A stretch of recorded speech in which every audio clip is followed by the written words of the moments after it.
Recording. We are now live. Hi, everybody. Hello. Welcome.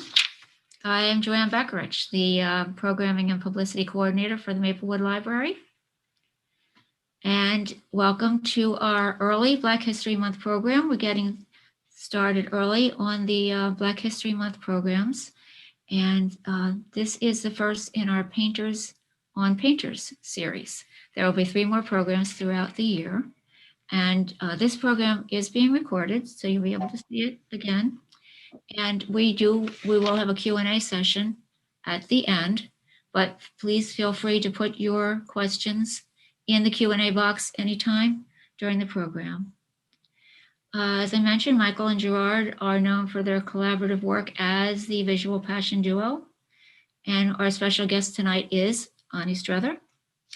Mikel Frank was the stage manager at the Metropolitan Museum, and he has since moved to North Carolina, where he's teaching, and he's a member of the Global Art Project Collective, and he was recently selected by Art Pop to have one of his pieces put on a billboard. Gerard Amsellem is a painter, a filmmaker, and a teacher. His production company is the nonprofit New Wave Productions, promotes film as an art form, and under that umbrella is the La Cinematheque Film Club, and it brings films from around the world to our community. Onnie Strother is a multimedia artist. His work tackles diverse subjects. He has over 30 years experience as a teacher, and he's the founder of the J.C. White Creative Aging Project, which is an arts enrichment program for residents in Newark senior housing. Gerard, Mikel, Onnie, thank you and welcome. Thank you. Thank you, Joanne. Well, this photo is kind of our logo, Gerard and I. Yeah. And I'm sure that some of you who are familiar with our work know this painting as The Passing. But we're not going to be on this for too long, but I just wanted to introduce us as the Visual Passion Duo. We are now separated by many states. I live in North Carolina, and Gerard lives in New Jersey still. But we do collaborate still on things like this. And when we get together, which is maybe 2 or 3 times a year, we paint together, right, Gerard? Yeah. And one thing I can add, that the painters on paintings, or painters on painters, is really to have, our own experience as painters more than art historian or like art buff, something like more like what is an artist, and we're talking about artists. So it's something with a little different than you have been seen before. So this is our series of Painters on Painters. What we're going to do in the future after tonight is have a talk like this on Mark Rothko on May 5th. On September 23rd, we're going to do Christo and Jean-Claude. Unfortunately, Christo passed away earlier last year. And then finally in December, on December 16th, Pablo Picasso. So that ought to be fun, something to look forward to. And Gerard wants to talk a little bit about his New Wave Productions. Right. So New Wave Production was created like a year and a half ago, where the idea of it is really to bring film and art education to the great public. And in function of what's going on in cinema, I decided, to really reinforce my knowledge to bring film from all over the world. So New Wave Production is bringing film from all over the world, trying to bring this to a younger audience, or people who are really open to this kind of thing, and trying to fight for good cinema. As you know, cinema is something which is disappearing, good cinema. And this is really what we're trying to do, So French cinema is a series that we're doing right now. Actually, next week, there is a film called Le Grand Bleu on French cinema, with a film of the 1980. So all this is like building up your education and building up the idea of seeing something of quality. Everything is about discussion too. So after the film, people talk and expose their vision. So it's not something we've done like as this is it. We discuss it and we try to find out and discover some very different aspects of cinema. So French cinema right now, on the fall African cinema, hopefully I'll be back to go to SOPAC. It's why I've been doing all this. Art presentation, and an art show in the fall. So if you want any kind of information, or you can call, we can email me. I put my personal email on this, or you can go to the website, newwaveproduction.org, and they will tell you everything that I've been doing for like the past 10 years. So you have all the show, all the all the speaking, all the film. We're going to talk about it. And please, being a member brings this company to be able to just have a weight and maybe raise more money and get maybe like a small movie theater maybe one day. Okay, so thank you very much for coming, and I hope to see you again on one of my film talk or art show. It happens sometimes. So How can you be an artist and not reflect your time? Gerard sent me this great quote from Nina Simone.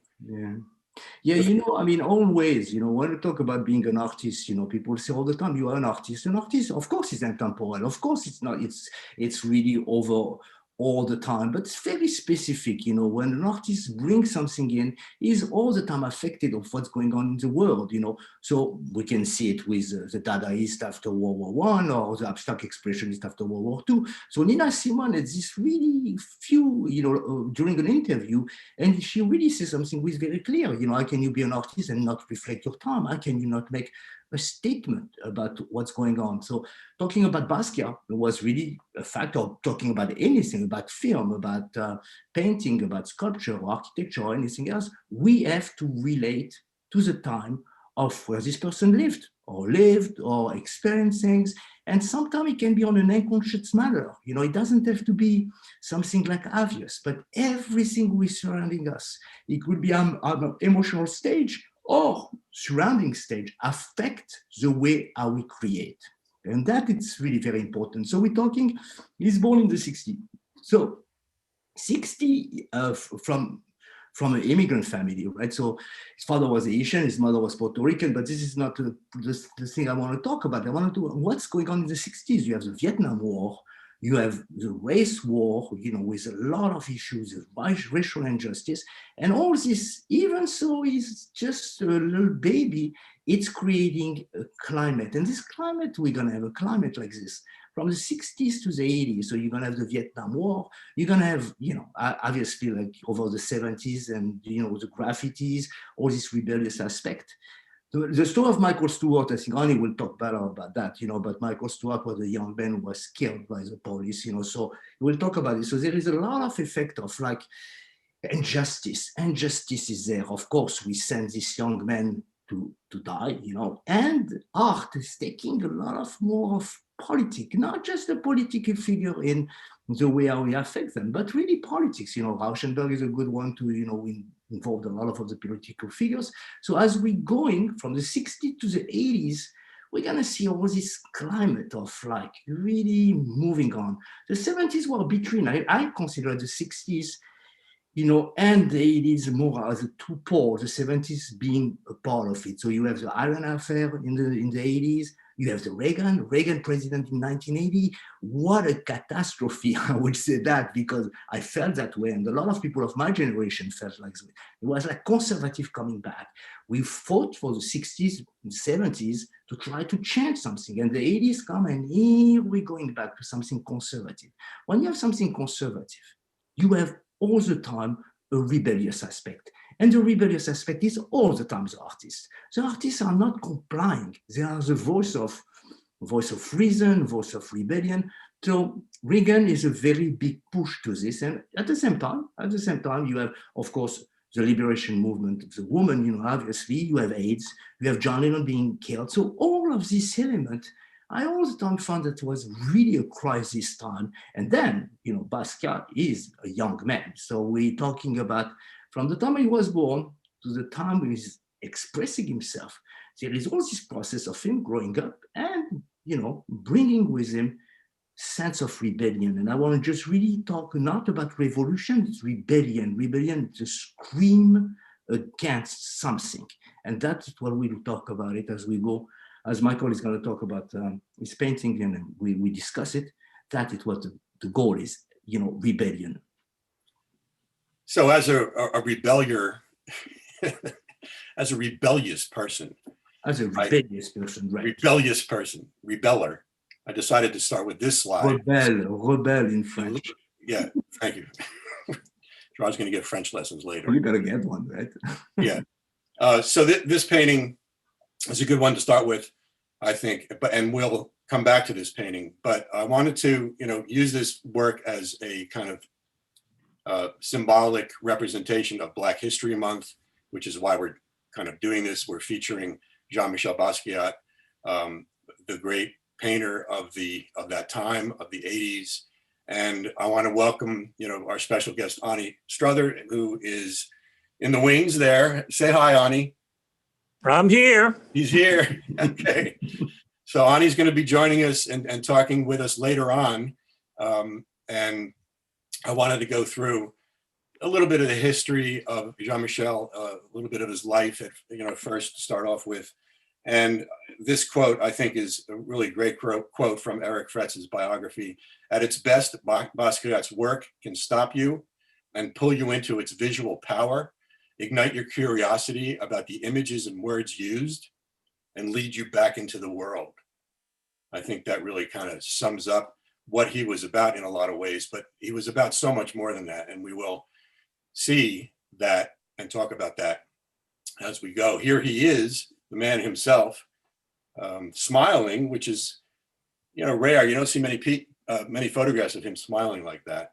And what he said about his work was, I don't think about art when I'm working, I think about life. And it's really true. And Gerard and Onnie will remind us of this, and I will, throughout our talk here, because he reflected his life. He reflected things that happened early in his life and the things that were happening around him in life. His dates are 1960 to 1988. And he died when he was 27. Gerard? I want to add something that the world of art and life are always connected, and really remind me of Marcel Duchamp. We will go to the influence, but the fact that art is life and life is art, that is really great, because from the beginning we have like a statement that it's not just the product, it's what there is on the back of the product. And the reason I put this detail of one of his paintings on there is because it kind of reflects abstract expressionist thinking and process. And Basquiat was a lot about that. He wasn't only about that, but it was in there. And we're going to show you how that worked later on. So his early life, his father's name was Gerard. What a coincidence. Isn't that nice? And he was Haitian. He was a pretty well-to-do guy. He was he was always dressed nicely like this. I'm sorry about the out of focus, but that was the best one I could find. And he was an accountant. So he did make a pretty decent living. And his wife, Matilda, was from Puerto Rico, Basquiat's mom, but was more creative, more of the artist of the family. And she supported Jean-Michel's efforts in that during his young years. He would draw all the time, since he was like 4 or 5 years old.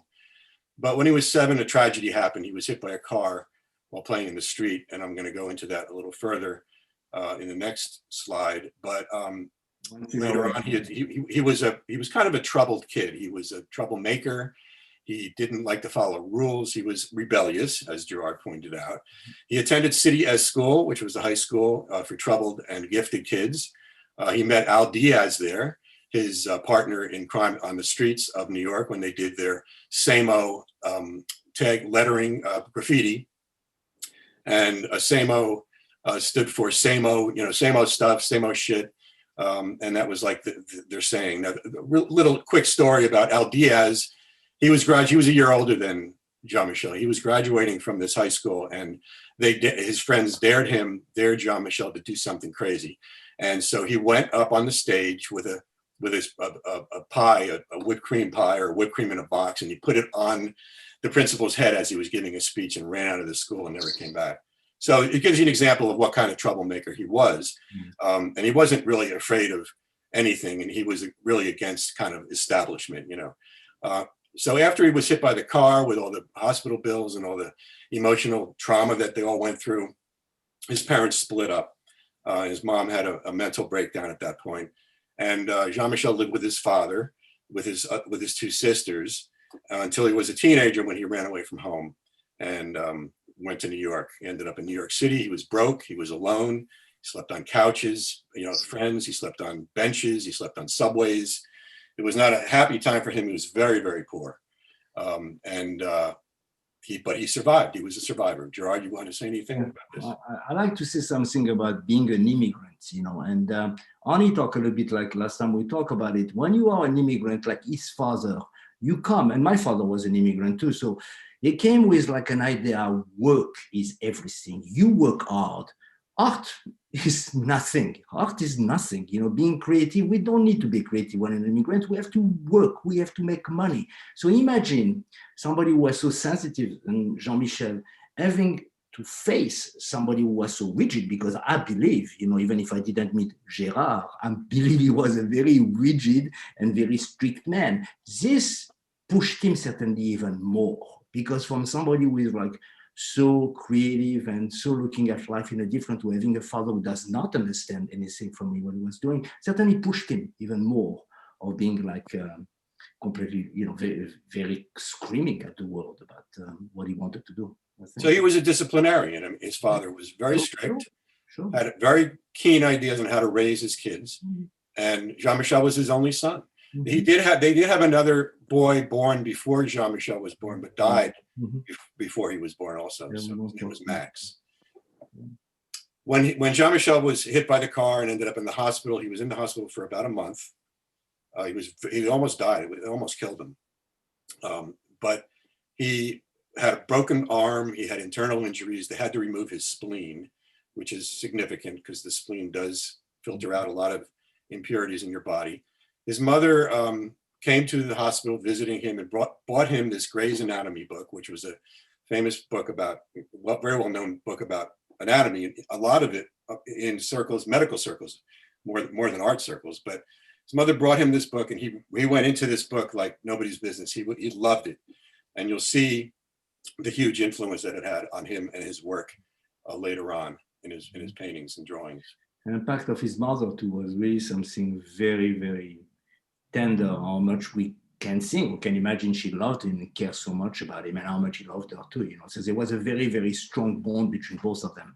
I think they really were very strongly connected. And she could not do much for him because she was like in an institution, so she could not do much. And you know, he had a very strong bond with her for sure. So this gives you an example of the kind of effect it had on him. These are drawings from 1983, actually silk screens that he did. He did a period of silk screens in 83. And the one on the left, you can see academic study of the male figure. And the one on the right, he gets into the feet and jaw, bones and spine and teeth and everything, leg of a dog. Studied Da Vinci, he looked at everything. I mean, this guy was had an amazing mind, and he was able to multitask. He would paint, have music on, have a book open, have the TV on, just, you know, incredible way to create, and always on the move. And this is I just want to point out this one thing, Gerard: pay for soup, build a fort, set them on fire. Kind of a, you know, slogan that he developed.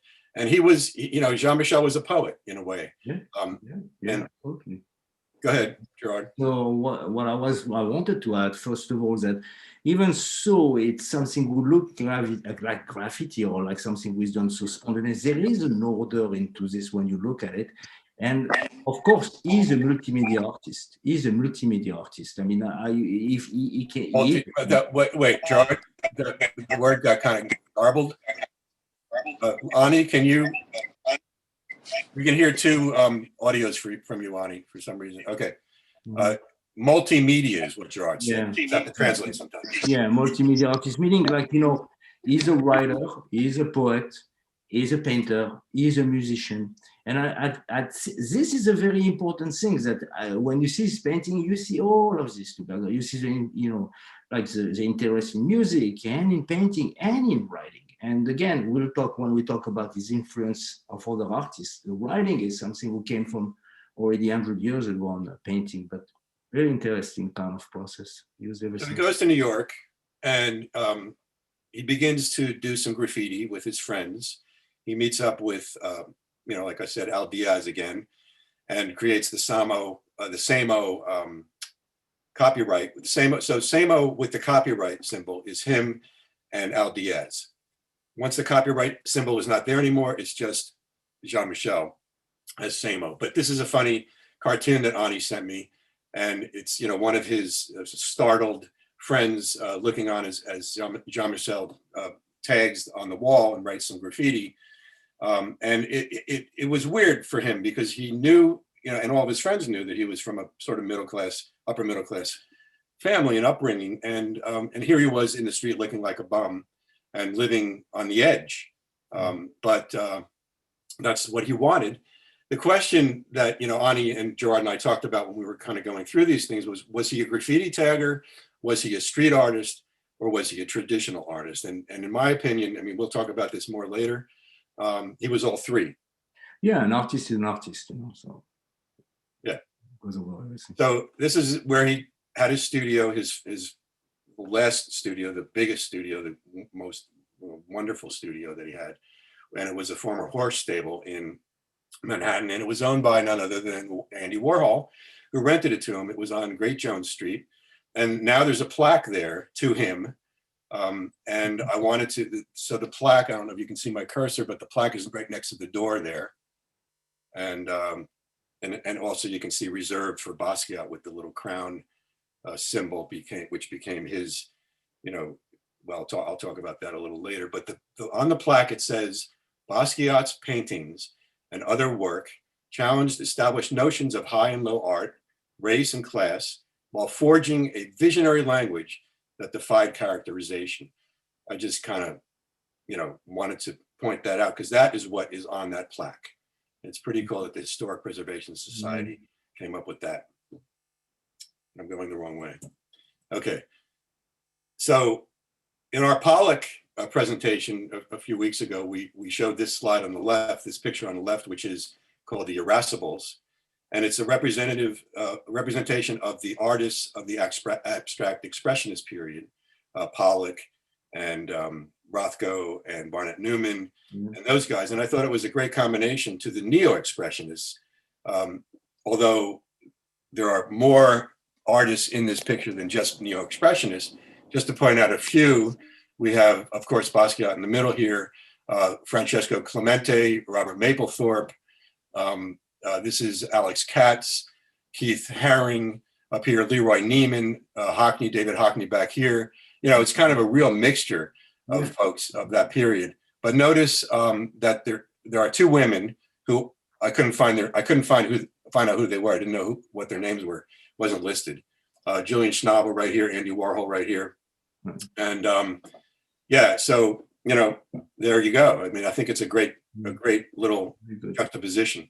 The only thing which is very different than the abstract expressionists were defining themselves really very clearly as a group, as an artist group. Maybe the other one were like more mixed of all different people and different talents, maybe a little different, but very, very similar in the way of how they tied themselves together on this picture. Like that. And the idea of rebellion too was with the abstract expression. Rebellion will be always everywhere, So here's Al Diaz, which I wanted to talk a little bit about Jean-Michel's, important friends who had an impact on him, an impact on his work, an impact on his trajectory into stardom.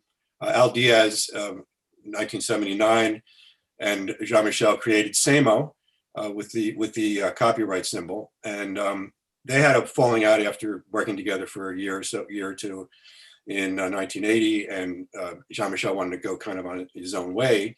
And then Jean-Michel, what he did was he went around town and started writing on the wall, Samo is dead, with his kind of logo crown here and there. Other friends that he had were, Fred Baithwaite, who's otherwise known as Fab Five Freddy, who was really kind of important in the hip hop world. And also he was a filmmaker and screenwriter. Ramel Z was a big graffiti tagger at the time. And of course, Glenn O'Brien, who was a really good friend of Jean-Michel and supported him in a lot of ways as they went through life together in New York with his show TV Party, which was a cable TV show in New York. Now, this was also a time when all these, really cool TV cable shows came up from nowhere and had kind of like the blogging that's going on that was going on early, in our time period. But these TV shows, anything could happen.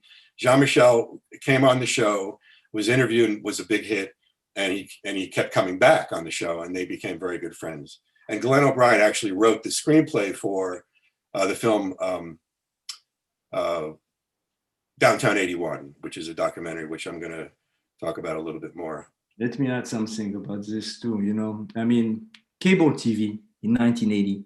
Cable TV was created around 1980. It was all the time, the voice of like the marginal people. We thought, and I remember going to Broome Street, taking classes on cable TV in 1983, 1984.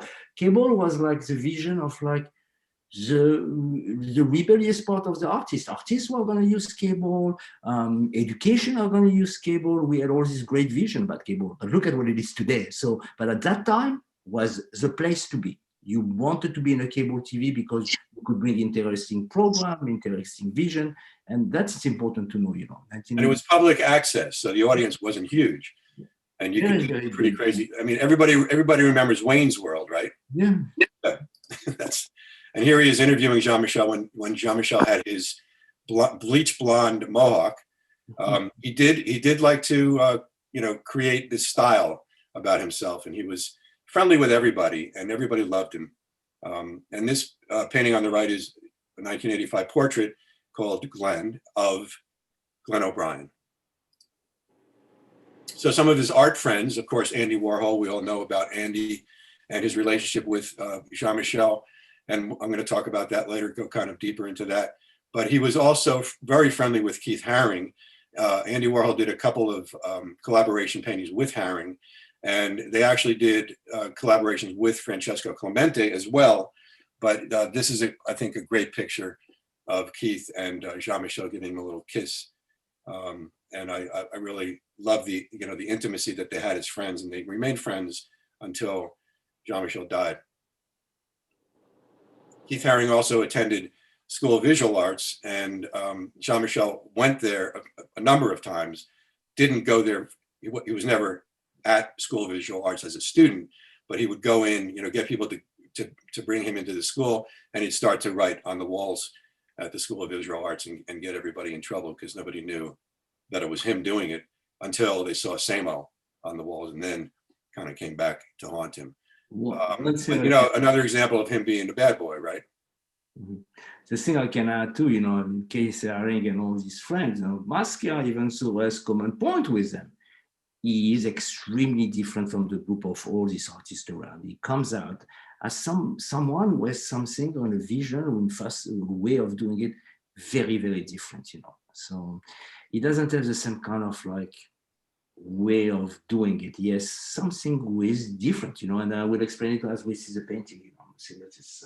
So here you see Deborah Harry from the group Blondie, and Basquiat and Deborah were good friends. They were in this film together, Downtown 81, that I mentioned before, which was shot in 1981. It was a very kind of street type of film, showed New York in the 80s in its worst possible condition, the East Side.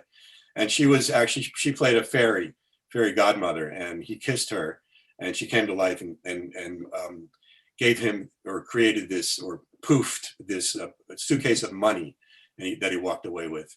And she ended up, as their relationship developed, she ended up buying one of his paintings for about $200, and they remained friends for a while.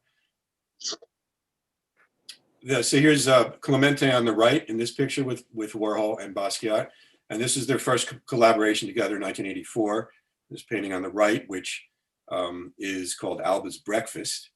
And you can kind of see where, where Warhol ends and Basquiat begins. And I think that this is probably by Francesco Clemente, and this is by Jean-Michel Basquiat. So you can see the differences, Yeah, the difference between this kind of a collaboration and the collaboration that Gerard and I do is that we approach the painting together as like a third artist. We work in tandem.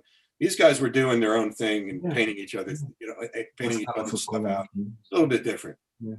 They wanted to make their mark, right? They wanted to have their personality in the painting. I don't think they created anything else than their own mark, like you say, on their own style, one on the side of each other. And it's so true because you can recognize their style instead of making something together. It was like more juxtaposition of like a different style. Not that we're comparing ourselves to these great artists. It's just we approach it differently. So he had a little fling with, I hate to call it a fling. He and Madonna really loved each other. They were very attracted to each other. They both had this really driven way of approaching life. Madonna wanted to be a star. Jean-Michel wanted to be a star. They both wanted to be famous in their own way. Jean-Michel really was attracted to her because she was into music, and he thought that music was able to reach more people in a way than art could. Art was more of an elitist kind of a way to reach people. The painting on the right here, Cadillac Moon, was one that actually she bought from him. She bought a bunch of paintings from him, but after they broke up, he wanted all the paintings back, except for one. And the quote that she is famous for saying was, "He was one of the people I was truly envious of, but he was too fragile for this world." And that's the way she felt about him. And I think he was envious of her because of what she was into.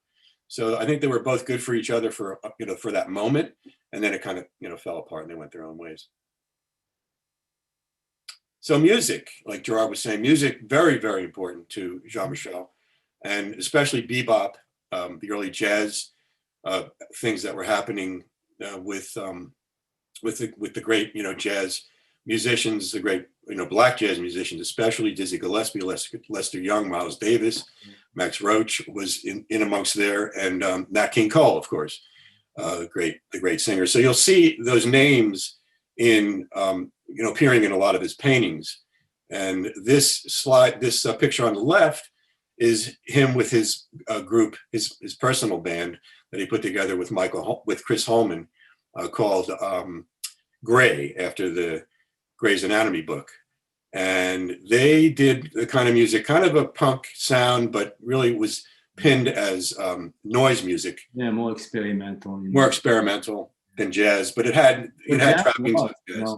But jazz was not just like bebop, he was still going to free jazz. So by the time he's there painting, all the free jazz movement already developed, and they look or they sound like noise too. I mean, some of the Sandra Orchestra were really like, very cacophonic in the way of looking at music. But remember, a jazz musician always was like the most rebellious music ever. Two things: it was really a black music, and two, it was a very rebellious music, and three, too, they had a lot of common point with them, or he had a lot of common point with them in the way that they were all like a substance abuser. Charlie Parker took heroin, and John Coltrane, and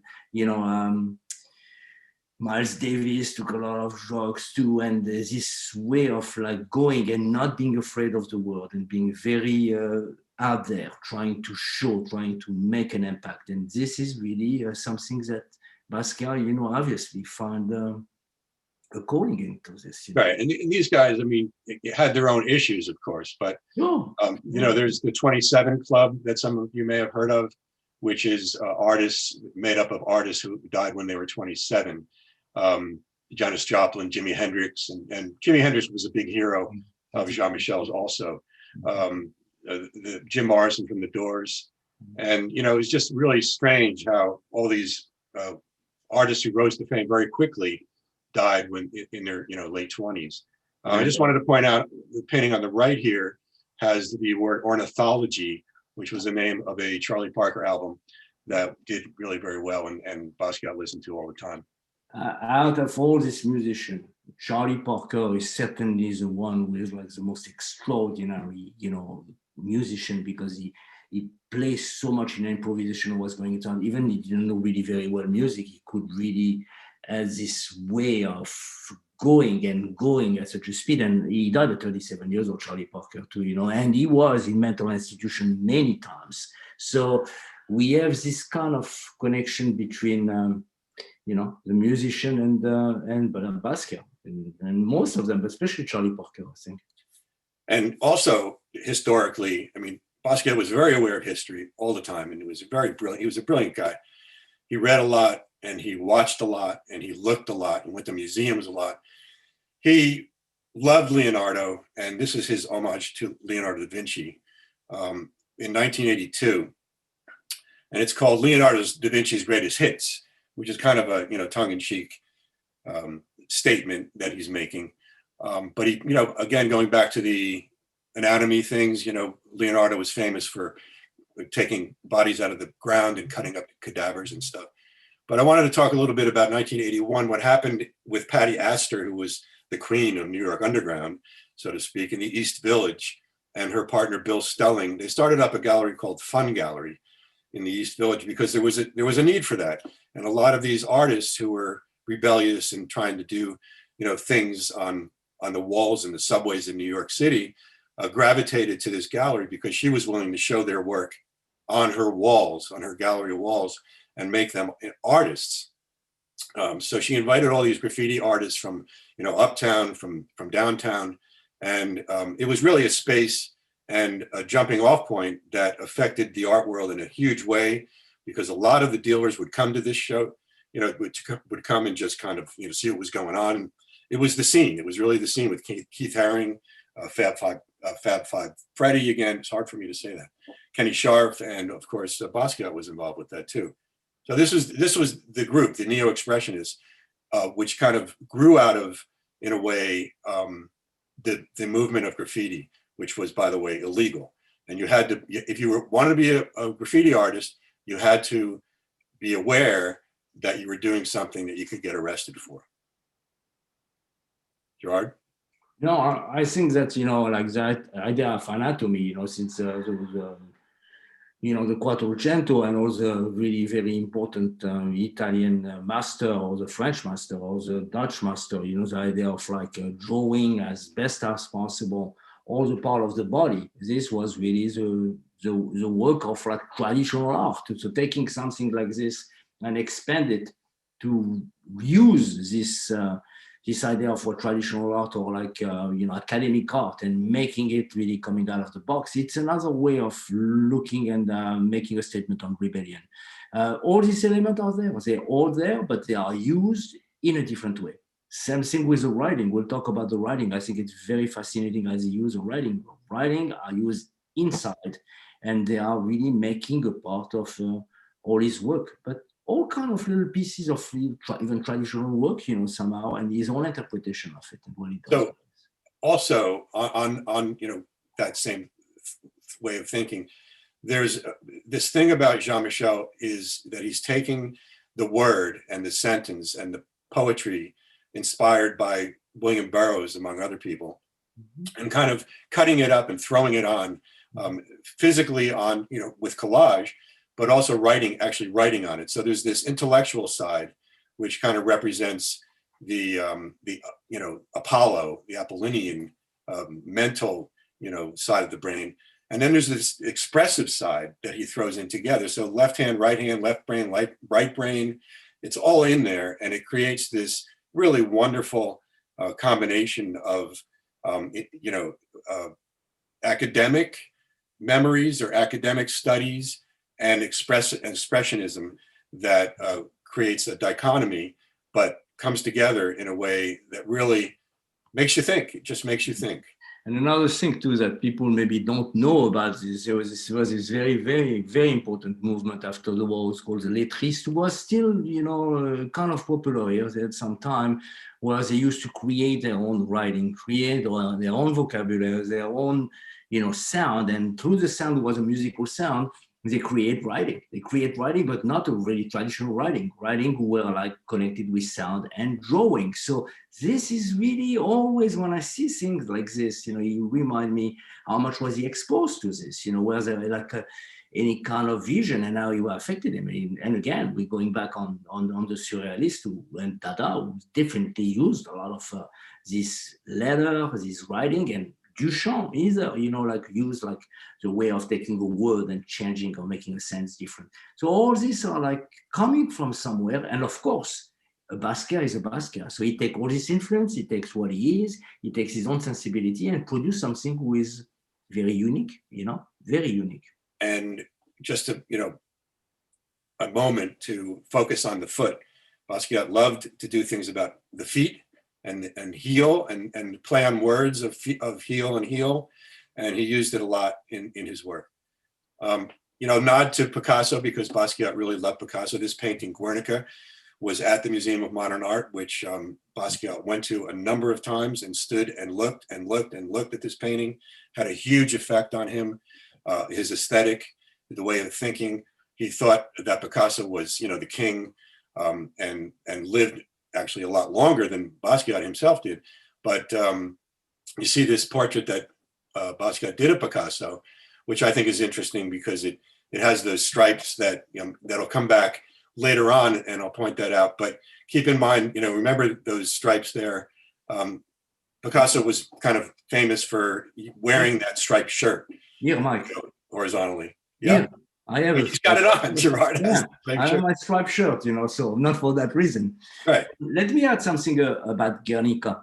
Guernica is, of course, is one of the great masterpieces of Picasso, but it's about violence, rebellion, and justice, all these same thematics, and he was touched by it. So I'm not surprised that he goes to see this, knowing that he has to do with war, suffering, and being able to just put something together, because it's like one of the greatest, painting of like showing suffering, he, in a way that this village was completely destroyed by the German during the Civil War in 1936. So it's a very painful and very religious. And what I love about this painting, because I talk often about this, is like this eye of God, who remind me a little bit of the crown. On the top, you have this eye, who's supposed to be the eye of God, the vision, the overpowering everything.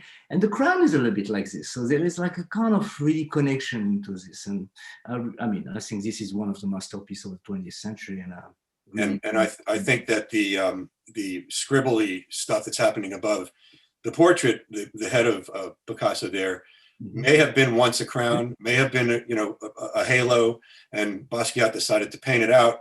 I think because he was, he wanted to become even better than Picasso. He wanted to be, like I remember Pollock once saying it was Pollock and Picasso and Matisse were the greatest artists ever.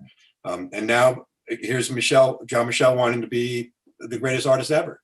And Picasso himself will say, I am the greatest artist of all time. Right.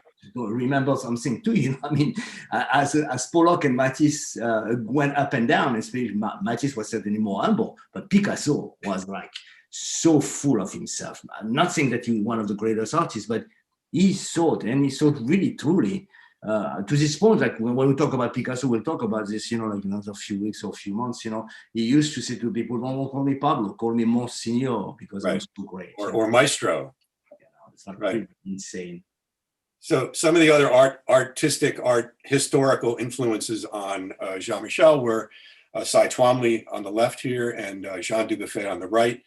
And René Ricard, who was a poet and a critic for Art Forum, wrote that if you put Cy Twombly and Jean Dubuffet, if they had a baby and gave it up for adoption, it would be Jean-Michel Basquiat. So it's kind of a funny thing to say, but it does kind of reflect how the critics saw him and saw him and who he was looking at the time.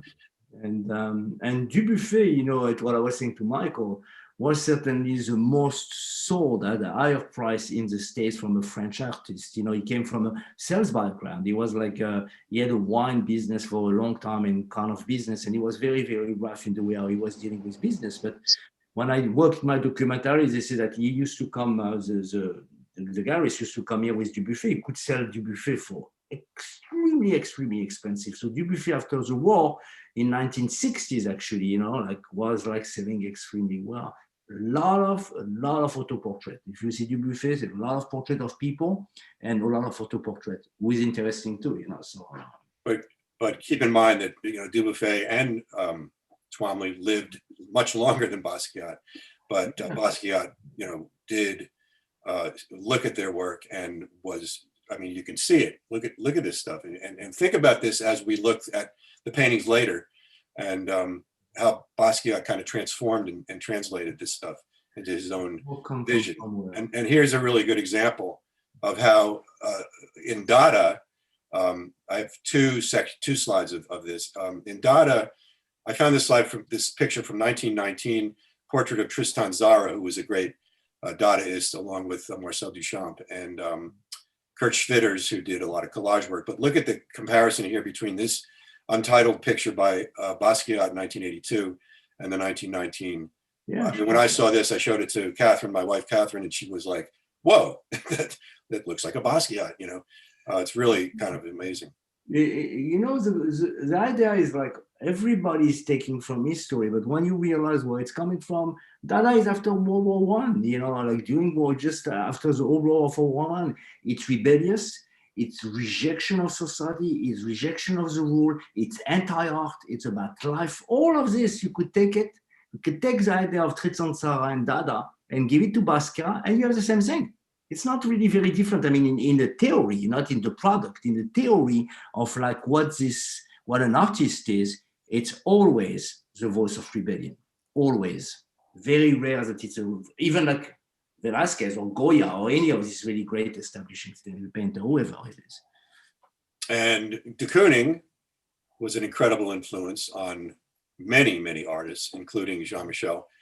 De Kooning lived, again, a long life, lived beyond Jean-Michel's life, way beyond, died in 1997. But this painting that he did in the 50s, can really be seen as a direct influence on Jean-Michel's work in the way that it's so freed up. It freed him up in a way. And de Kooning was really paving the way for these neo-expressionists to do their work in a different way and express it, in a different light, and in a wonderful way. I just wanted to point out real quick the halo over the figure on the left that Basquiat put on, and that's a recurring theme: his halos and his crowns. What we say too, that Basquiat was a painter, and then you can see really the painting and the aspect of de Kooning, because de Kooning was a real painter, meaning like he painted, and he filled up the canvas, and then you can see that there is painting in Basquiat. As we can see as we go forward, there is not just painting, there is all this element, but painting as a painter, where paint is so important. In this, we can see it very much, and I think that he has a very strong influence on him as a content, as a form, as a way of making drawing. Really looks very similar in somehow, but not with the content. Well, and also the subject matter, mother on the left and woman one on the right, different interpretations of how they see women. Yeah. And they both were very flamboyant in that respect. Yeah. And de Kooning was a drunk, he was an alcoholic. Yeah. And of course, Jean-Michel was a drug addict. And so, there's these similarities in personality, maybe. I mean, I don't know that they ever met each other, but he looked up to de Kooning and definitely was influential. Yeah, but de Kooning at the time, all his life to grow and to become like who he was, he had the time. Basquiat, had such a short life, that in a few years he had to do whatever he had to do. Well, that's really good point, because Jean-Michel died when he was 27. He was a kid, and he did like 1,000 paintings and 2,000 drawings in the course of 8 years. It's incredible what he was able to. This is what we want to talk sometime when we mention, I just mentioned something was nothing to do with painting. A poet like Arthur Rimbaud wrote all the painting in 2 years, from 17 to 19. He write all poetry and stop writing. It's the same idea. Basquiat is intense, highly productive. Do we know that if he was still alive, that he would have done more? I'm not sure. That is a big question. There is this calling from somewhere who push him to the max, and maybe it was a time for him to go. I mean, let me clear, I'm not saying that, but maybe this was some kind of an end of a life, was extremely powerful and short. Yeah, and the myth of the troubled artist and the bohemian and the crazy person, it's not really. It's rare. I mean, there are only a handful of these guys, but it seems to be very common when you have this trajectory from young creative talent into this world-renowned, artistic, creative, rich person. And so I just wanted to juxtapose these two photographs. One is Pollock, obviously on the right, from the Life magazine, which kind of got him into the limelight, and this one on the left from the New York Times magazine of Jean-Michel, which really, took his career and put it into a whole nother level. Good, and very good common point between these two guys, because even Pollock died later, obviously with a longer life, but he had a very short period of very highly productive, relationship with his father was really inexistent, and I think that we can look at some of the psychological impact on this somehow, and they were very, very addicted to what they were doing. Obviously, Rock was drinking a lot, and there was this search, this feeling of search. An artist is searching all the time for something, and it's what it's not just it's this inner process and this inner vision or inner wanted to get somewhere and not be able to get somewhere or dying. That's what happened. So Right. Also, I think there was a reversal with the bringing up of Pollock versus Basquiat.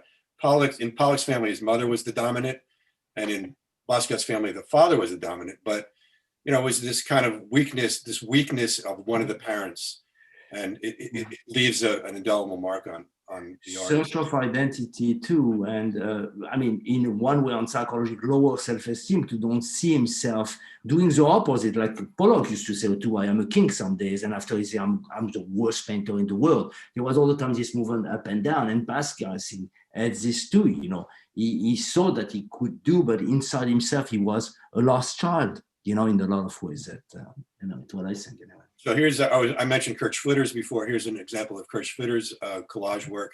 And what the Dadaists used to do, and this goes back to William Burroughs' way of kind of creating poetry, they would go up on a ladder and they would have all these fragments of things and they'd throw them down onto the floor, onto their substrate, and then go down and glue it on, and that would be their work. But this, I brought this in because this is a really good example of writing, the combination of writing and imagery that the Dadaists used in a very, very creative way.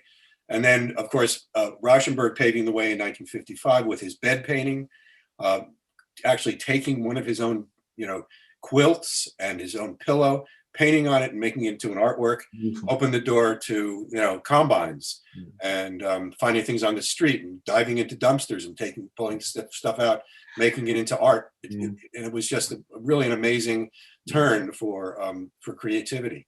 Yeah, and both of them are like really extraordinary time of paintings. Dada was extraordinary time of painting. He broke all the rules. He was an anti-art.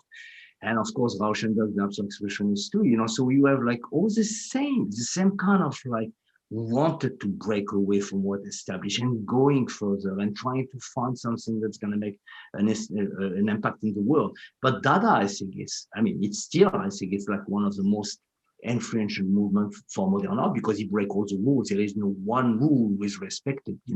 Everything is allowed. Everything is allowed, and great, very strong. So a little bit about the crown motif, which he interchanged with the halo a lot. So the crown, was a way to, crown his imagery and make his art, the figures and the animals in his work look like magisterial things that come from royalty. His influencer, his heroes. He was into, writing, artists as writers, artists as groundbreaking athletes, artists as musicians. And he saw the creativity in all that. And I'm kind of making a joke here. King of Bebop, the slide on the left, King of the Dinosaurs, which comes from, which was used as a cover for, I don't know if you can see this. Well, it was used as a cover for a book by Maya Angelou called Life Doesn't Frighten Me. It's kind of a children's book, but it's a great little book with Basquiat's paintings as illustrations. And then just the crown itself as a logo for him, as a kind of motif that really you'll see going through his work. And I can add, like, what is a crown? The crown is a symbol of a king. A king is somebody who has all power, So if we can look at what a king is like, like somebody who control everything. And it's really horrible thing because we want to put him down too. So there is these two aspects of it. One, being the king, and one, to reverse the king or just going against it. And I think, it's a little bit more further, but the way I think, that there is this opposite at the same time, accepting it and going against it. You have to have an establishment to be able to kick it out. And I think that the crown has a lot of this, you want to get rid of it. And he also changed his hairstyle to look like a crown. And this is him with his hairstyle. Beautiful. Love that. And I really think, I mean, it was said that he wanted to have this kind of hairstyle as a crown. He was the only one that really pulled it off, could pull it off. And here on the left, you see the Red Kings, which is him, Jean-Michel Basquiat on the left with the crown, and on the right is Picasso. Yeah.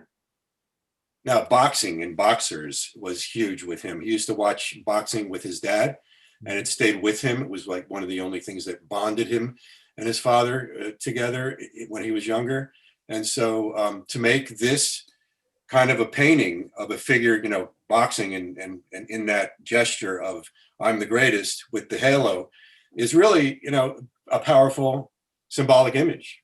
Yeah, but remember too, you know, the big figure Mohammed, he was a very big figure, you know, for everyone at that time too, you know. So we're talking about more than just that, a representation of like identity, strength, game, fun, a lot of different things, you know. So I think that his creativity go to this way, you know, to try to find some aspect of what the world is and make something out of it. But I think he had a lot of fun, you know, in doing this. He had fun. With really always, you know, we see all these artists being such a suffering people all the time. You know, it was, you know, whenever I work on what I've been working at. But no, they had like, he has some humor. I'm sure that he had a very good time and he laughed. And we want to bring this up too, you know, that he was a living person with like all kind of desire and wanted to be and going certainly up and down, but yet there's this fun side of it, for sure. Well, the one thing about artists is that most artists, I won't say all artists, but most artists have a side to them that is obsessive compulsive. And Jean-Michel, of course, had that side to him. But he was also very, very likable. He was attractive. Sure. He had a charisma. Everybody loved him. Everybody wanted him. Everybody wanted to be near him. Everybody wanted to, you know, to touch him. He wanted and have him touch them. Right. And it was just an incredible. He was an incredible person in like, you know, in all levels of society. He went to the Mud Club all the time. He went to CBGBs all the time. He partied. You know, he loved life. He really did. And what I like about him, because I don't know him, but what I feel about him is that he has, and I say all the time, it's not why we're calling the radiant child, you know, that he has this great innocence in him and this great way of like dealing with people with, you know, no hypocritical, nothing. Even so, he knew how to manage sometimes the way I had to go to wherever he needed to go or to make money or whatever. He has this really very sensitive aspect and very, very childish and very innocent. And it's what we can see it. We can see it, you know, in the interviews that you're going to show a little bit, you know, that there is a lot of innocence into this vision. Right. And we're kind of, you know, going too slow here, but this painting, Boxer Rebellion, a nice, again, combination, a combination of, you know, left brain, right brain with the writing, even using Asian writing in this picture. And you'll see in his work a lot of crossing out. And he does that there's a few different reasons why he does that. One is to draw attention to the things that are crossed out, because when you see something visually that's crossed out, you want to kind of check it out and see what it's about, what's underneath. And also he sometimes would change words, you know, by crossing out letters and change kind of his language. But here you see Sugar Ray Robinson spelled out there, and his way of writing poetry, and his even throwing in, you know, the anatomy words like knee. It's just sore feet. It's just an incredible, wonderful way of expressing poetry and paint at the same time. And too, Michael, different language. Remember, you know, he was Puerto Rican, so you see a lot of Spanish in this, and you look at a lot of, you know, symbol of capitalism, you know, Technicolor, Panavision, all these things, per capita, all these things were very well-established capitalistic vision. But really what I like is the idea of like trying to, you know, bring it to another level of language, you know, even so it doesn't mean anything, but the sound of having like some kind of Chinese or Japanese character, whatever it is, which certainly doesn't mean anything, but the idea of like everything is everywhere. We are putting everything in a little, you know, box, and trying to just make it very, very strong. So real quickly, the three major films that were done, two documentaries and one a feature film. The feature film in the middle, Basquiat, was done by an artist, and I recommend watching it. It's not entirely an accurate portrayal of Jean-Michel, but it stretches the truth a little bit. Julian Schnabel was the director of the film, and really was kind of a hit when it came out. David Bowie was in it, obviously playing Andy Warhol. Dennis Hopper playing one of the gallery owners that I talked about. That I will talk. Did I talk about gallery owners yet? And Gary Oldman, who played Julian Schnabel. And then of course, Jeffrey Wright. Benny should have told does a very good job too. Anyway, three films that you should check out if you want to know more about Jean-Michel Basquiat. And here they are, the art dealers. So from left to right, Anina Nosé was really instrumental in Basquiat's career. Larry Gagosian, who every artist knows and wants to show their work in his gallery. Bruno Bischofberger was a Swiss artist, gallery owner, and got Jean-Michel some really, really great shows in Europe. And then Mary Boone, of course, who was really instrumental in the 80s of bringing these artists, from Schnabel to David Solly to a lot of the artists that were friends of Jean-Michel into the limelight. But it was all about money for these guys, of course. They were in business. They're dealers, what you gonna do? They're art dealers. They're dealers, They're like drug dealers in a way. Yeah, I mean, dealers are dealers. And lucky that they exist in one way because they are people to be really well known, I mean, even if it's a really dark side to think that they are just about money, but, it's good for the artists when they come out.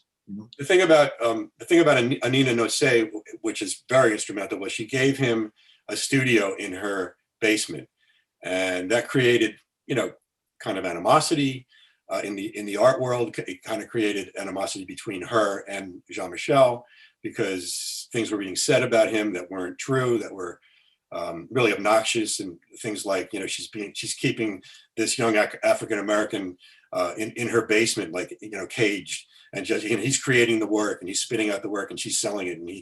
And some of that was true actually, but I'll show you in the interview later that he really did reject that concept and really pissed him off, really didn't like it at all. Because they did take advantage of him and he had to work. He felt the pressure to paint, the pressure to keep working, to keep churning it out so these guys could, make their money. But he also wanted to make the money. He was into the money. He loved having that money. He never put it in the bank though. He had it under his mattress. Yeah, but money didn't represent so much for him because when he had it, he spent it. It was not what he was looking. When he had it, he just like spent it like he was. Gave it away. But yeah. A lot of his artist friends would borrow money, never pay him back. Yeah, it doesn't. So the road to stardom, I just wanted to go through quickly, what it meant to him before he met Andy Warhol, and Warhol grabbed a hold of him and took him in another direction. But starting in 1980, as a result of this show called the Times Square Alternative Exhibition in Times Square in an old massage parlor building, he gets a one-line mention in the art press. It was a very successful and hip show, and everybody downtown loved it and related to it. And there were a lot of people, different kinds of people showing there, different kind of artists showing there. 81, Glenn O'Brien, as I mentioned, gets in the lead role in this film, New York Beat, which later became the Downtown 81 because they ran out of money in 1981. They couldn't edit it. And but music in the film, Kid Creole and the Coconuts, Blondie, like I said, was involved in it. Not Blondie, but Deborah Harry, who was the lead singer in Blondie. Yeah. And then New York New Wave, Gerard's new company called New Wave Production. Mine is based on the French New Wave of the 1960s. I know it's based on film, but this was also a new wave. It was a new wave. Everybody's a new wave anyway. Even my dog is a new wave too. So anyway, the show at PS1 in Queens, which was later bought by MoMA, became MoMA PS1, got him noticed by art dealers. Art dealers showed up to this show at PS1, and really he became, a real kind of big sought after artist. And then Anina Nosei, as I said, gave him his first U.S. solo exhibition. She had given him he had been in some group shows before that. But when she gave him this 1982 solo show, it sold out. And he was now he was in the money. He could go support himself. He could rent a studio now. He went to Crosby Street, rented this loft studio, still maintained a relationship with Anina Nosei. And then the Fun Gallery happened. The Fun Gallery was an East Village gallery, huge success by Patty Astor, and really put neo-expressionism on the map in a big way. And then he goes to Los Angeles and shows in Los Angeles with Larry Gagosian, and he's off and running. One of the biggest things that happened to him was this Radiant Child article in Art Forum, which was a renowned art magazine by Rene Ricard, where Rene Ricard loved his work, loved Jean-Michel, and really put him on a pedestal and brought him to the attention of everybody in the world. So then in '83, he was included in the Whitney Biennial, which any artist knows is a show that we all want to kind of be, in to make our careers. I mean, when I was at Pratt in '84, this was the thing everybody wanted to shoot for. And then he was invited to Documenta 7 in Germany, which is another huge thing, right, Gerard? Yeah, for the European, Documenta 7 was like everything, Joseph Beuys, all the conceptual artists, was working so much on it. There was a lot of conceptual artists at the time, and it was a place to be. If you were going to Documenta 7, you were like a recognized artist, and young in general, full of energy, very, very big name in art, So, he was so young and already at the top of the field, that is really something amazing. So he's making tons of money now, and he's doing tons of drugs, and he's really becoming the guy, the thing to, the artist to deal with, to be reckoned with in the art world. And here's a little interview, a couple of little videos that we put together that I wanted you to watch.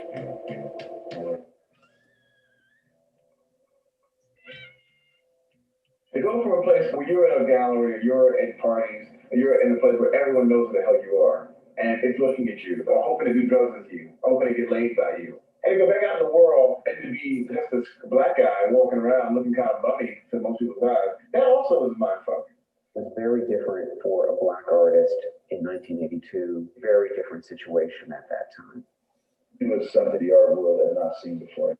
And you're seen as some sort of primal expressionism. Is that like an ape? Well, let's a primate. Well, I don't know. Is that you said it? I don't know. Well, okay. Jean-Michel wasn't different. He was an artist just like most of the people of those scenes. But color makes you feel different. And people are looking at you a certain way. And all these different comments you read about him had all that kind of language, encoded language in it. It never would have happened to a white guy. The art world, which is full of liberal left-wing types, was feeling that they needed to make a bow in that direction. The disadvantaged, the minorities, and so on. His contribution to art is so minuscule as to be practically nil. About the story that you're always being locked in the basement in order to paint.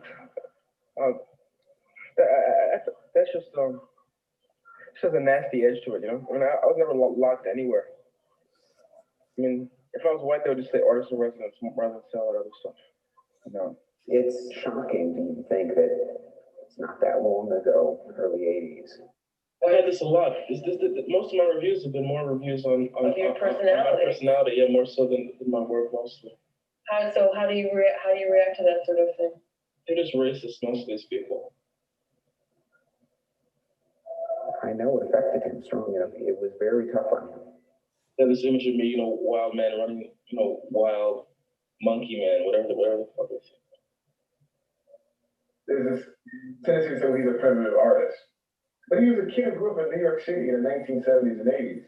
What the art world did to him reminds me of what happens at various points in Black history to Black artists. You become a representation for white people of all Black people, because you're the only Black person they know. The guy obviously spent a lot of time thinking about what his place in the world was and what the place of Black people and Black men in the world. It's all in all his work over and over and over again. I got to wear my long white robe one of these days, one of these days. So that certainly brings up the topic of racism, at the time, which we are totally aware of, now because of Black Lives Matters, and it's just still very relevant in our society. So the way he was treated was really, really awful. This interviewer was a real, in my opinion, jerk, and this is a great video. I want to get to this because it's a great example of how stupid these interviewers are and how wonderful Basquiat just kind of sails through it with the way, in my opinion, and see what you think, makes a fool of this guy.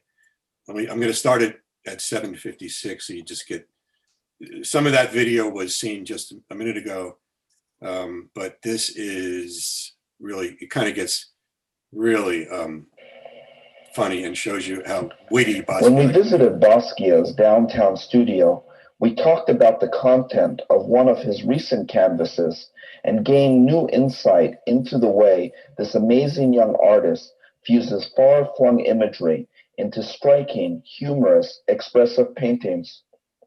It's just, go through, what's this?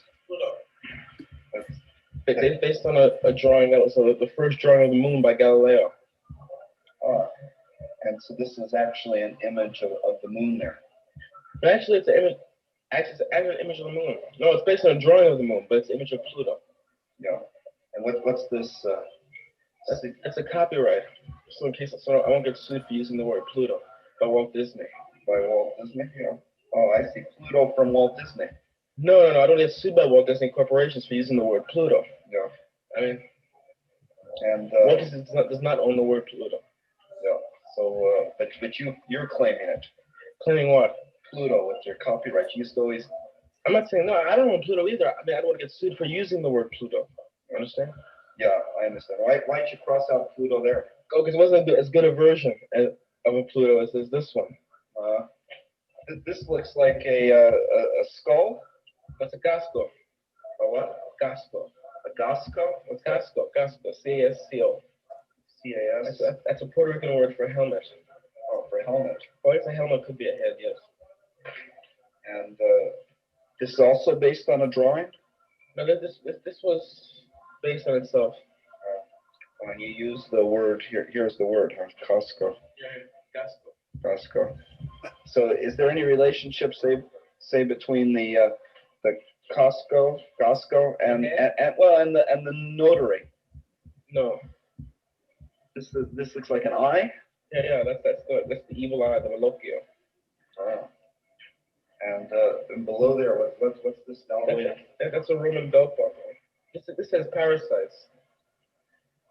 Parasites. Yeah.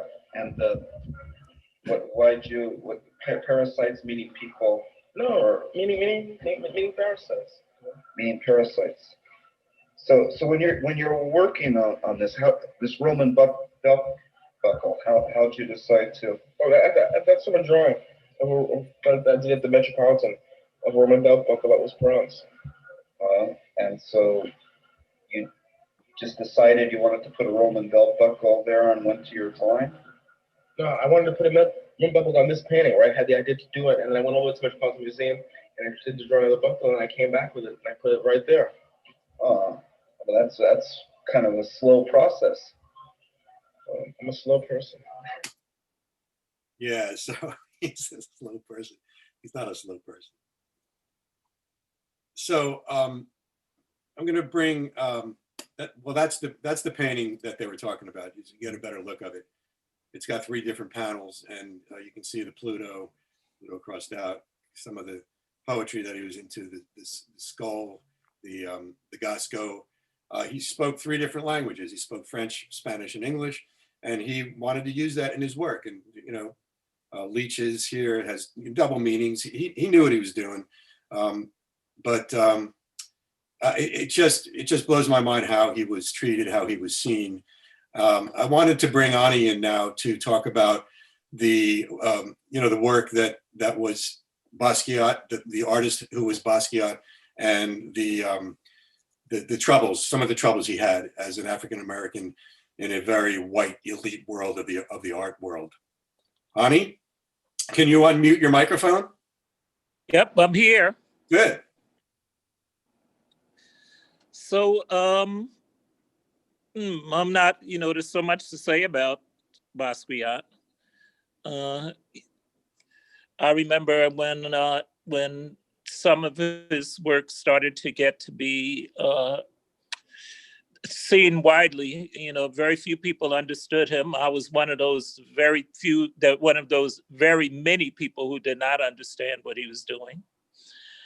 And I was never a great Basquiat fan. I think that I liked his work a lot better when I began to understand it a bit better. And so along with that great crowd of artists and of consumers who looked at his work and didn't understand it, like that, the interviewer, he can kind of be forgiven for being so ignorant because he was just a product of the culture that Basquiat had to exist within. So I think I just, sorry to interrupt, I just thought it was a good quote when Fab Five Freddy was interviewed, and the interviewer said to him, so you consider Basquiat one of the greatest Black painters ever? And Fab Five put him sort of in his place, and he said, he's not one of the greatest Black painters. He's one of the greatest painters who happens to be Black. So that changed that kind of meaning of that thrust of, that way of thinking. Right. Well, people are, the art world is, pretty much a world of commerce, and it's a world of, especially in America, it's a world that's dominated by curators, many of them, almost all of them being white, and almost all of them being male, and many of them being Jewish. And so people really didn't understand his work. They could only place it within the context of what they understood. And so an interviewer like that guy who came on, he knew nothing about art, and he knew very little about culture. He might have known something about how to hold a microphone up, but really didn't know anything about anything else. And so, that's the kind of people that they send out to do interviews. So I don't want to take up too much time. We're kind of running a bit late, I know. One of the problems that Basquiat had is the problem that many young African Americans have. I guess that, his father probably had to talk with him, the talk that you African American fathers, Black fathers have with their sons, that you can't be too aggressive, you can't be too much out there, you cannot fight back. And if you do, you will get killed. And if you're in the right place, wrong place at the wrong time, doing something that's not permissible, you can get killed. And that was one of the things that Basquiat was a person who, as you had said before, was very rebellious and always testing the limits of what could be done. I liked his work. I became a fan of his work when I heard somebody say that he gave himself permission to do things. And when you look at his work, you can kind of see that more than anything else, he gave himself permission to do and be a lot of things that other artists would not be able to do. As an artist who came up through in the same kind of area that he did, I went to the School of Visual Arts, and you could rebel, but only within certain parameters. But he was rebellious and expressive across all parameters. He was sleeping with white girls. He was doing drugs. He was bisexual. He was sleeping on couches. It's not a far-fetched idea that he would have broken up with Al Diaz when he was offered money by the Village Voice to identify who Samo was. He was pretty much out there on his own from the time when he was 15. He ran away from home and lived out on the streets when he was 15. His father came and found him.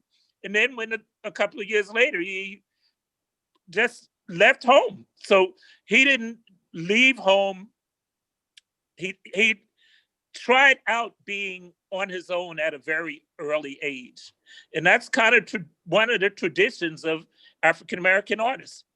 So I think that you'd asked me about talking about one of the things we discussed was talking about the Michael Stewart painting, the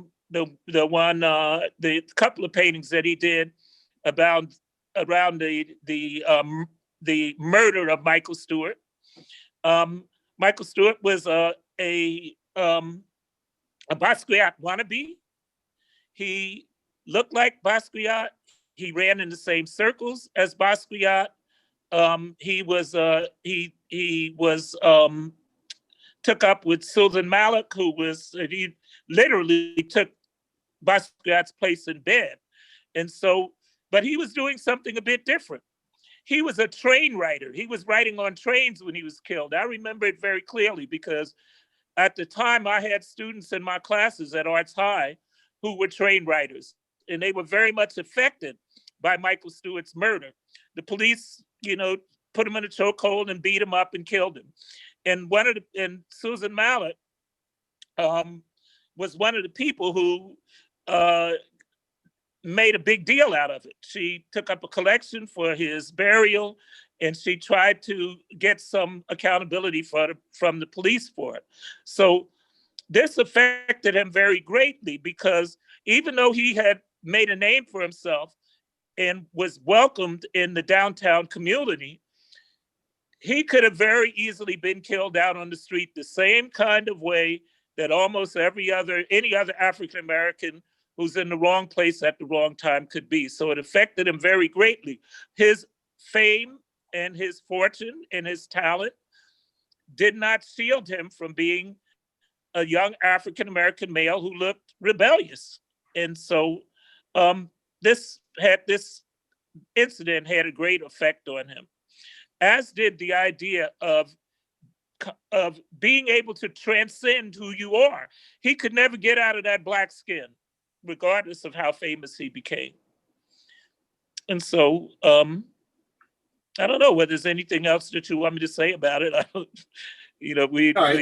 I think that you covered it, and it raises the issue, of what he was trying to say, how he was trying to maneuver in this world, and perhaps the success that he garnered, he didn't know how to deal with in this racially charged, atmosphere, right?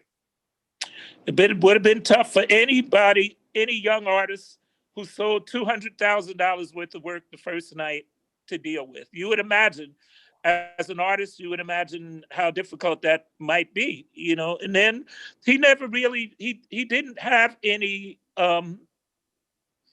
parameters. The only person who was really able to have a big influence on his behavior was Andy Warhol. Yeah.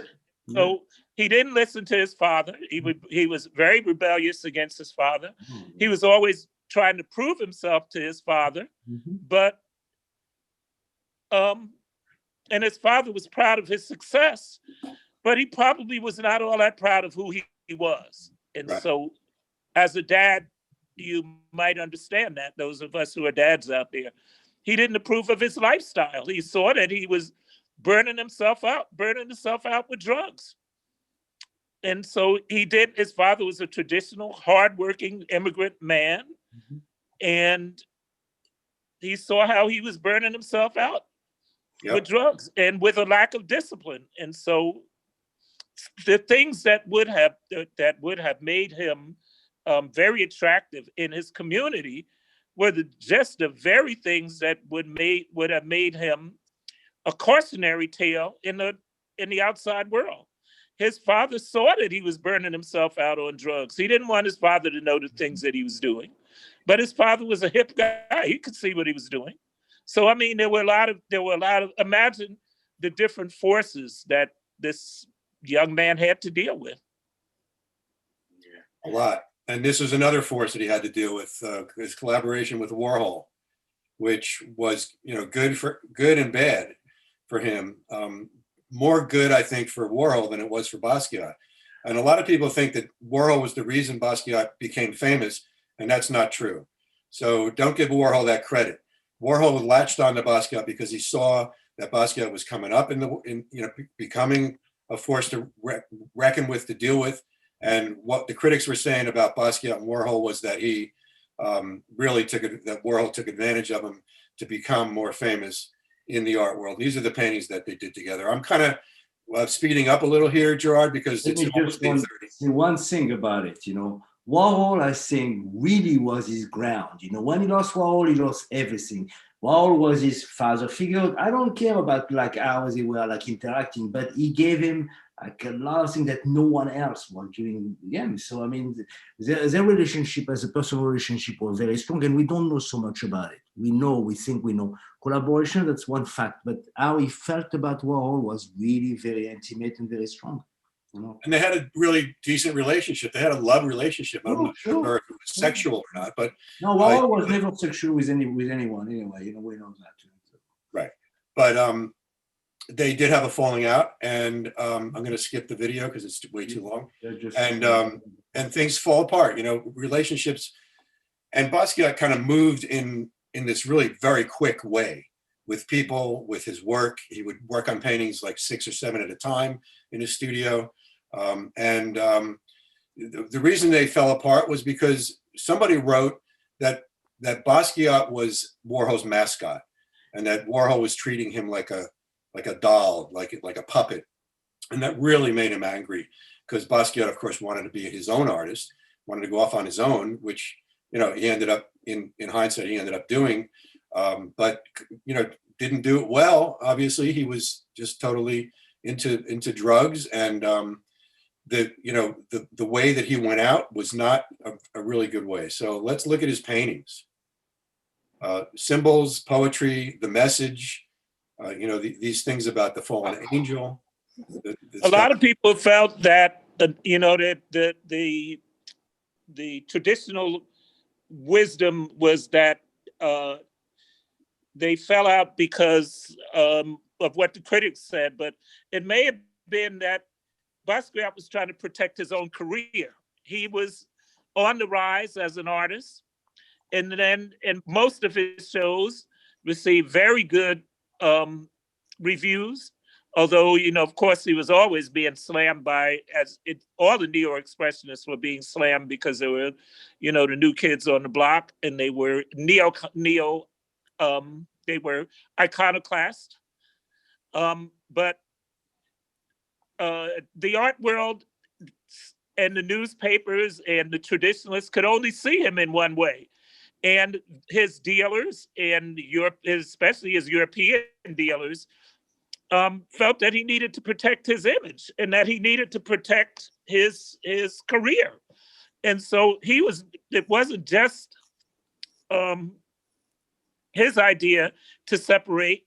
People were talking in his ear and telling him that this collaboration was not working out good for him. Right. It wasn't working out good for him in terms of the reviews. Okay. So now, again, Onnie, I think that we're talking a lot about what happened around him, but let's go back to the painting by itself. How powerful are these paintings? What are they trying to bring outside? How can we interpret? This is really what we care about it, because at the end we finish with a painting, and the painting is what Basquiat is, and we can see that there is a difference and there is an intensity, and when it's intense, it's there, it's strong. And really personally, whatever people did or say about him, it's one thing. I know that when I look at this product, I look at a product of great quality with great strength, great vision, great originality, with something who is not really getting old in any way, has the same freshness. And this is really what we want to try to grab and try to understand how is an artist in a short period of time can produce so many great quality work and suddenly more or less disappear, you know. So this is really the question. I think that as an artist, the question is like, what makes somebody to be able to just stay on this production? It's not a mass production, it's a production of individual paintings who are powerful. So that is really what the question I want to bring all the time. It's like the painter by itself, what does he do in front of his canvas? And how does he have the drive to still staying on at this kind of speed? And burnout, yeah, but burnout too, you know, because he went to the end of his creativity. It's what I think, you know, beside the fact of socially and drugs and everything else, it is really pushing everything to the end. And, you know, I think it by itself, it makes sense that it finishes like this. But painting is paintings, I think, and they carry everything by themselves. They say everything. We say all the time, you know, if we don't have, we have to have something to say, you know, more than our speaking. The painting is carrying this, and what you said, and we say it as we go to the end. Our things changes a little bit, and they become so strong. So this is. And he does something like this painting on the left called Earth, which is a very Zen-like painting. He was struggling between trying to be, you know, one kind of person and trying to be another kind of person. And here in '84, it starts to really kind of. Yeah, and it's '84, it's the same year, you know, there is a search. And I think you remind me very much always to all these painters, Van Gogh or Pollock, or there is all the time a search of another window to grow, to go somewhere else. And I feel at a certain point, he's like so much, not stuck, but producing the same thing. He tried to open, try to see, I don't want to fill up the canvas so much. And we can see it, you know, that he start to just make the canvas a little bit less and really more open. These are very good example of everything is more open, everything has more like composition or more balance somewhere. And it is really more of paintings than a very intense graffiti. That's what I look at this, you know. But from an academic standpoint, and I think Onnie could probably talk to this a little too, that there's, you know, he's getting into what makes a painting work. Yeah. The rule of thirds here, you know, is like really evident. Yeah. But you know what? My question is like, it's when you don't have anything to do, you go there. That is my point. My point, a painter like Basquiat or any painter who makes a difference in the world, it's somebody who do not follow the rule. He follows his calling. Soon that he follows the rules, is somebody who's establishing, who's trying to do something that we're supposed to do. That is what I believe. You know, this is my point of view. But it also has to do with changing your aesthetic, changing your approach to how you paint. Yeah, but I think that everything comes from like another voice, another vision, another uncontrolling force who make you do certain things. And that it's really what happened to him, you know. I think, you know, that's it. Again, these are personal vision, it's not personal point of view. So his final painting here on the right is called Dry Cell. And it's, you know, it's what Gerard is saying. He's putting down a background, a color, very bright color. It's almost a minimal statement in a way, and throws this figure, this gorilla type mandrill figure in there. But you know, just paring it down. There's hardly any poetry left. I mean, there's no wording, you know, that was jam-packed in there before. Mike, you remember when we talk about Pollock, you know, this last painting, he feels that it's struggling to try to put something together, that he's trying to get somewhere else. He tried to find a new way to reinvent himself, and this is what he feels like. You know, this image is just very telling of some people. This is one of his last paintings in 1988, and he showed this in his last exhibition. But you know, riding this skeleton, riding death, and he was always on the edge, you know, and really having a tough time.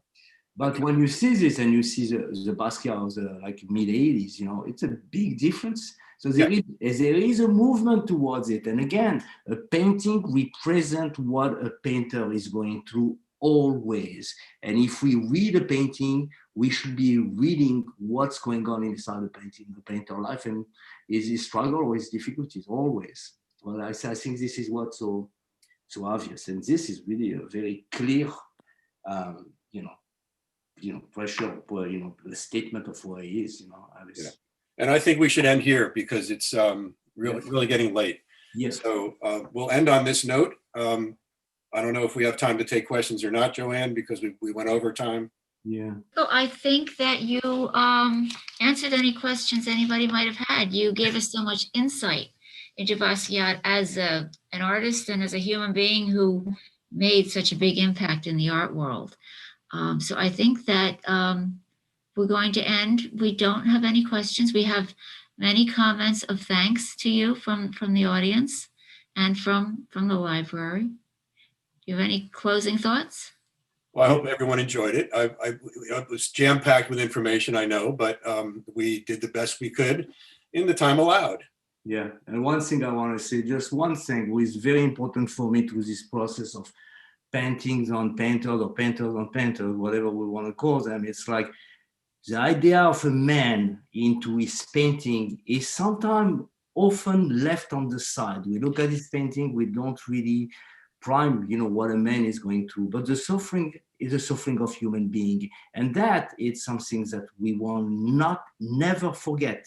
If you are an artist, who artist you are, you suffer from your creativity. I don't think any artist go to creativity with this very easy way. There is all the time a struggle, there is difficulties, there is a life of a man who is destroyed. And one thing about my brother used to say, you have to choose about the life of a man or the life of an artist. Life and man of an artist are really two things who are very different because art will take your life away. And art can kill, obviously. Art can kill. Well, I didn't know we were going to Yeah, meaning like, if you go into this so strongly, you can lose yourself. That's what I want to say. And it's these people who produce quality work, nobody else. Very well. Go ahead. That's what I mean. 2017, just wanted to end with this. Sold this painting for $110.5 million. Yeah. And that's, his legacy. A lot of money. Yeah. But, well, it's probably more than a lot of money. When one of the transcendental, but what makes art transcendental by nature is that you can stand next to it and you can become a part of it. Yeah. And that's why it costs $110 million. He got $110 million, but he's not Basquiat. Yeah. But he can buy a Basquiat. Yeah. No, you cannot buy Basquiat. You cannot. He can buy a Basquiat painting. Because he's a billionaire, this guy. Right. Yeah, but what does this mean? This is like just an object that he has in his house. What does this mean, really? Well, no, it's more than just an object because art is transcendental in nature. You can stand next to it and it's supposed to make you better. I hope so. I hope so for him. Yeah, but that's separate from the value. The value is totally. It's a commercial value. That is the value. That is the value. That is the value. But when you're talking about commercial value, it's a different story. Commercial values, that you can stand next to it and be a part of it. That is the value. I agree. That is the value. But when you're talking about money, you're talking about a different kind of value. Yeah. Is it a meaningful value? It's like life values. It's a commercial values. And the same thing than any commercial things, a building or a car or anything else, but really. Well, the money part of it is important, but, it's also transitory in nature because the same painting drawing that he made in 1980 that cost $5 later on is $5,000, then $50,000, then $5 million. It's the same drawing. The value is just like what the value you're giving to him or what society give him as a value. We have the same story with Van Gogh and we have the same story with so many with Mark Rothko. All of them have the same story. A painting is a painting, so the value you're giving, how much you want to pay for it, how many people want to pay for it, and this is the value. But that's separate. That's separate from the way that you as a person experience it. Absolutely. That is really the real value. The real value is how the painting does it to you. The real value is you as a person and how you experience it. Absolutely. Okay. It's yours. Michael, Gerard, Onnie, thank you very much. I'm glad we didn't have to put on our coats and go out tonight. I don't know what it's like in North Carolina, but it's not too pleasant here. We hope that some of you can join us again in May for Mark Rothko. Yeah, we will. Sorry we couldn't take questions and chat a little bit, but Yeah, you want like a little bit. Well, there weren't any questions. It's all wonderful comments. okay, great. Thank you, everybody. Thank you. Good Hang in night. there with us. Thank you, Joanne. Thank you, Annie. Thank you, Michael. And see you soon. Bye-bye, guys. Thank you. Bye-bye. Bye-bye.